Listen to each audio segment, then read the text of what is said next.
Welcome to MojoPlays, and today we're looking at items and equipment from The Legend of Zelda that are more trouble to acquire than they're worth.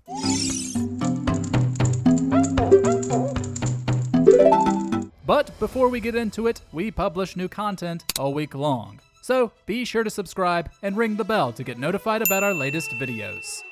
Obstacle Course Horse Armor. The Legend of Zelda, Breath of the Wild.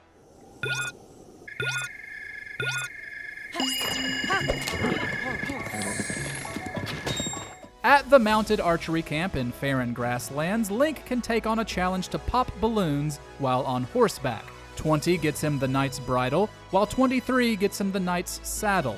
That's easier said than done, however, as hitting the targets while in motion takes more than a little skill, and not everyone has that kind of coordination. Worse is the mounted obstacle course near Highland Stable, which has Link jumping over gates within a time limit to get the extravagant bridle and saddle. The stiff horse controls obviously don't help, nor does the fact that each of these challenges costs 20 rupees per attempt. But at least you get some sweet armor pieces for your horse, which are completely cosmetic. Frog Lure. The Legend of Zelda, Twilight Princess.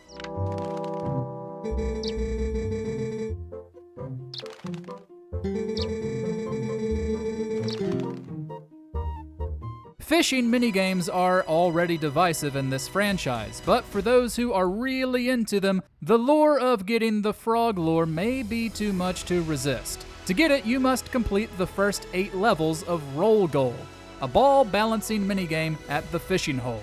Whether you use motion controls or a control stick, maneuvering the ball over the small paths is extremely frustrating, and it costs 5 rupees per try.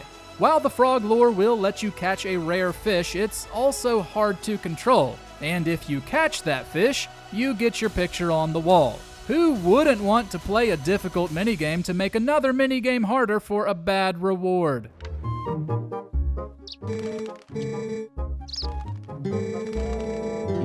Mirror Shield. The Legend of Zelda, the Minish Cap.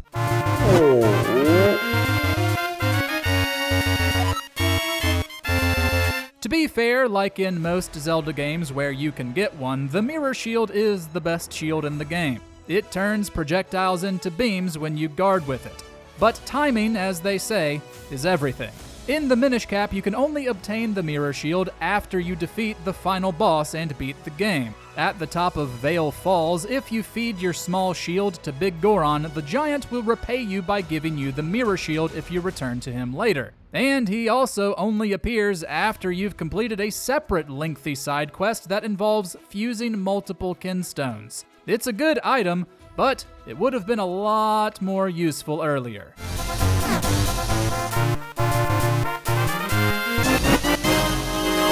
Bomber's Ring. The Legend of Zelda, Oracle of Ages.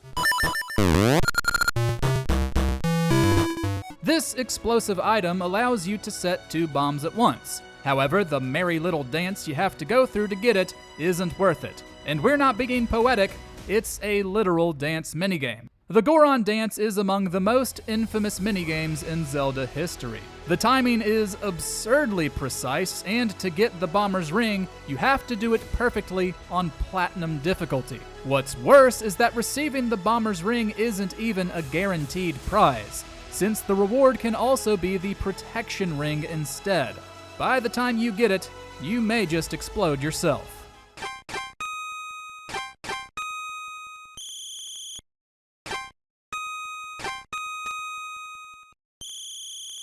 Circus Leader's Mask. The Legend of Zelda, Majora's Mask.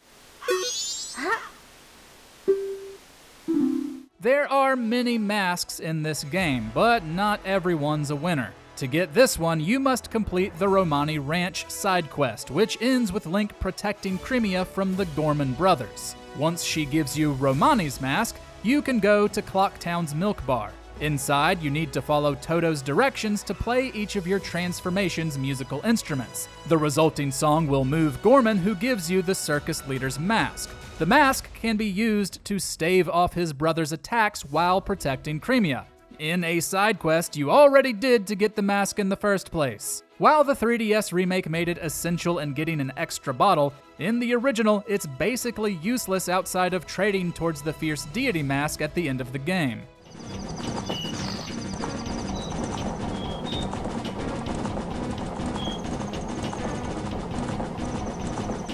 Addisons Fabric, The Legend of Zelda, Tears of the Kingdom.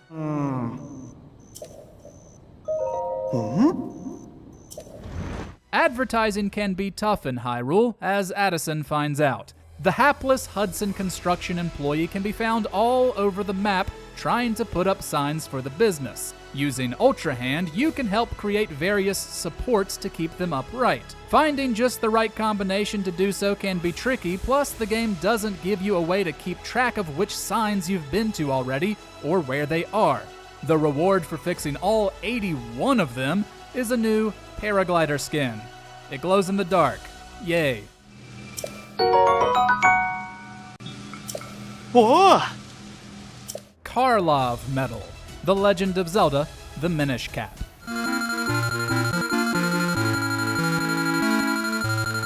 Figurines in this game can be obtained from the figurine gallery through gacha mechanics, and it's infamous among fans for its completely broken RNG mechanics. If, for some reason, you decide to pull for all 130 figurines, you can speak to Herb, a figurine fan.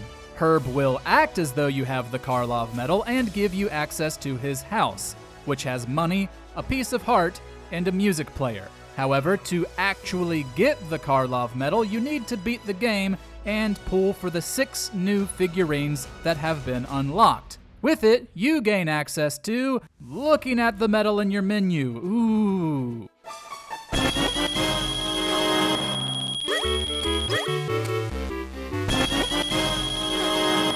Giant's Knife, The Legend of Zelda, Ocarina of Time.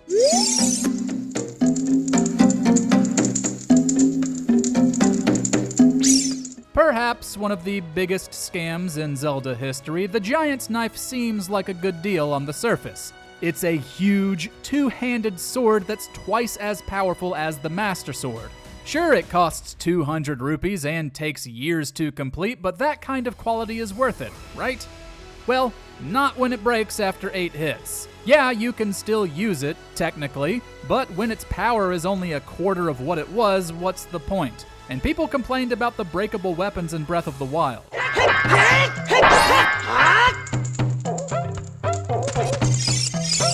Meeverse Stamps, The Legend of Zelda, Twilight Princess HD.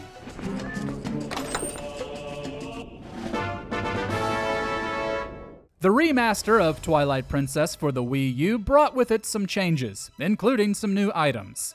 The most prevalent of these are the Meeverse Stamps, which were used for the Meeverse social network across Nintendo platforms. If you didn't care about the Meeverse, these were pretty disappointing to pull out of a chest. As pointless as they were when the game was released, they have since become even more worthless than before.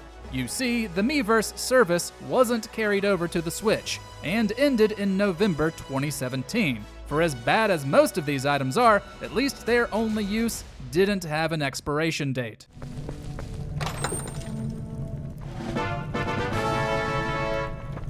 Hus Gift, The Legend of Zelda, Breath of the Wild, and Tears of the Kingdom. Infamous among completionists, this reward is no gift at all. Throughout both of these open-world Zelda titles, you need to collect Korok seeds to bring to Hestu. It's required to upgrade your inventory slots. However, there's no need to collect them all. There are 900 seeds in Breath of the Wild and 1,000 in Tears of the Kingdom. Scouring every corner of Hyrule for all of them will yield the same prize from Hestu, a big golden turd. It doesn't do anything, it just sits there stinking up the menu and making you wish you could get those hours, those days of your life back.